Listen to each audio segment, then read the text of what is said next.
Aku merasa ayat ini kontradiktif terhadap ayat ini atau ini apa. Tapi aku nggak ada tempat nanya karena guru-guru aku juga nggak lebih tahu dari aku gitu. Saya sudah cukup sering menonton video-video tentang dia ini di YouTube ya teman-teman.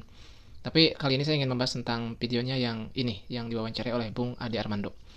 Di situ dia mengatakan bahwasanya Al-Quran itu di satu sisi bunuhlah mereka dimanapun berada, tapi di sisi lain kita dilarang untuk membunuh. Mungkin dia punya anggapan seperti itu adalah pola pikirnya sewaktu dia masih kecil, karena dia mengatakan di situ dulu tuh aku waktu kecil bingung gitu, makin dibaca makin bingung gitu. Tapi kalau dilihat gerak-geriknya yang sekarang, dan dia juga mengatakan bahwasanya pertanyaanku dulu, keraguanku dulu sekarang ditumpahkan di channel dia yang sekarang, itu menunjukkan pola pikirnya yang dulu waktu kecil sampai dengan sekarang itu belum berubah.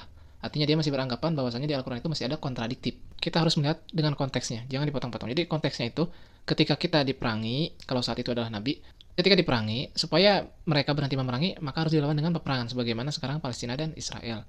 Kalau diam aja kan pasti diinjek-injek tuh, maka kalau kita punya kekuatan lawan gitu.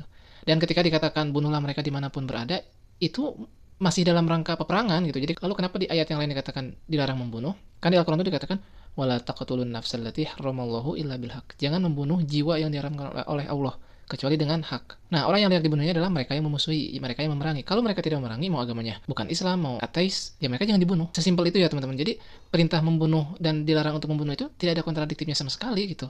Diperintahkan membunuh kalau kita diperangi, kalau mereka memusuhi sebagai upaya bela diri kita, ya kita harus berantas mereka. Dan ketika kita diperintahkan untuk tidak membunuh adalah kondisinya sedang normal gitu. Kalau nggak ada sebab, kita jangan ngusilin orang lain, kita jangan bikin huru hara gitu. Sesimpel itu. Itulah mengapa di Islam itu sebaiknya kita kalau nggak paham tentang Al-Quran, baca artinya boleh, baca Qurannya boleh.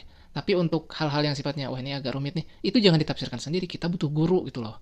Kalau misalkan kita malas bertemu guru, kan banyak sekarang ustadz-ustadz yang ada di YouTube.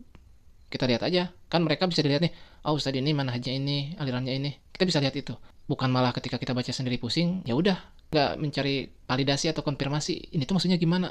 Dipikirin sendiri, pusing sendiri, akhirnya murtad.